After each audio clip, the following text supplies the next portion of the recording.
शक्तिसहितगणपतिं शङ्करादिसेवितं शक्तिसहितगणपतिं शङ्करादिसेवितं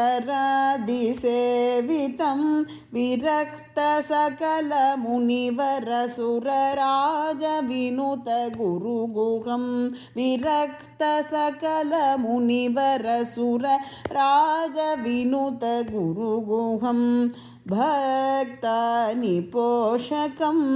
भवसुतं विनायकं भक्तानिपोषकं भवसुतं विनायकं भक्तिमुक्तिप्रदभूषितं रक्तपदाम्बुजं भावयामि भक्तिमुक्तिप्रदभूषितं रक्तपदाम्बुजं भावयामि रक्तपदाम्बुजं भावयामि रक्तपदाम्बुजं भावयामि।